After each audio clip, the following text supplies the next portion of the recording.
Claude subscription worth it? I have only experience with ChatGPT. Yes, Claude is fantastic. It is the best model out there. But you've asked about usage. Usage is not similar, unfortunately. For ChatGPT, the free plan is quite generous. You can use a decent amount on the free plan on Chat. The free plan on Claude is basically non-existent. And I think you don't get access to Opus either, which is their best model. So most people will go with the $20 a month plan for Claude. However, even on $20 a month, you're going to run into usage limits with Claude. So this is a big shock when they move from ChatGPT over to Claude. If you pay $20 a month with ChatGPT, you're basically never going to run out of usage unless you're doing some heavy coding tasks. You're using Codex, for example. But otherwise, you're not going to run out of usage on ChatGPT. On Claude, you will. At $20 a month, but you do a few requests using Opus 4.6, you will hit a wall and it will say, come back in that hour, come back in 6 hours, come back, which is very frustrating. So realistically, on the $20 a month plan with Claude, you have to use Sonnet. Opus would murder your usage. This means if you want to use Opus, the best model, and it's very good, realistically, you need to be on the $100 a month plan, which is 5 times the usage. That's realistically to get any productivity from it. And $100 a month is a lot of money, especially if you're using it for personal needs. So Claude is more expensive. It's also better, but they charge you a lot. If you run a business, I would say $100 or $200 a month is probably the best $100 you can spend on anything in business. It's a very high leverage purchase, investment in this case. They actually subsidize the cost of that. So if you were getting the same from their API, you were buying the tokens, it would cost you a lot more. So you get a lot of bang for your buck, but realistically, the entrance level is $100 a month, which I know for personal usage is probably too much for a lot of people. But they just have a very different business model. So ChatGPT or OpenAI have about 900 million users.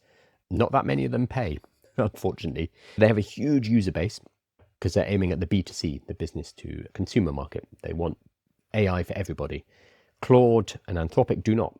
They're aiming at the high end of the market, people who are coding, people who are building businesses. They are not that interested in having a generous free plan. They're not really about AI for everyone. It's a far more elite focused artificial intelligence for heavy, hard, difficult tasks rather than making sure everybody has access. So they're very different companies.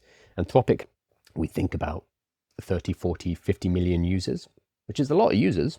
There's a lot of people using it, but compared to 900 million from OpenAI, it's tiny. Interestingly, though, their revenues are about the same. Even though OpenAI has nearly 1 billion people using it, they make about as much money as Anthropic do. So Anthropic are focusing on a very small group of people who can pay well, whereas ChatGPT, OpenAI, they are focusing on a huge group of people, expecting only a small percentage to pay. That is also why they're adding adverts into Chat. They need a way to monetize it. Different model. But that means if you are moving from ChatGPT over to Claude, that can come as a bit of a shock because you are used to being able to use AI for free. And then you come over to Claude and you start hitting limits fast. So you're like, okay, I'll pay you $20 a month and then I'll be able to use it. No, you will still get hit fast if you use Opus. So you have to use Sonnet if you're on $20 a month. If you want to use Opus, it's going to be $100 a month. There's not really any way around that, I'm afraid. Notebook LM is a great way to limit your LLM or agent to focus solely on a specific set of content. It's like a mini RAG system. Sometimes it's great to focus on known content, minimizes hallucinations as well. You just load up all the stuff that you want to focus on, and it will only use that as sources unless you tell it explicitly to go elsewhere and find information, which makes it useful. Morning from Canada. So yes, it's worth it, Christina, but it is not cheap. Sorry, I missed it. What do you use to make short videos out of live videos? I think there are certain things that we shouldn't use AI in. One of them is content. So that's why I am going live like this. That's why I'm talking to you. So you get all my technical problems. You get to hear the doorbell go off when the postman comes, because I think increasingly that authenticity is going to become important, especially in business, being able to trust who it is that you are actually talking to. So that's why I'm doing live streams. That is also why when I do short video, I do not use AI avatars. I use myself. It's just me talking, because I think that's going to become more and more valued moving forward. That's a personal choice, but I think that's probably the smart move. I might be wrong about this, but I think as it becomes easier to create using artificial intelligence, the value of that will decrease. So anyone who continues to create more authentically and to do things that AI can't do yet, like a long live stream like this, there will be additional rewards flowing in that direction. It helps you with the extra skill, the really useful extra skill of public speaking.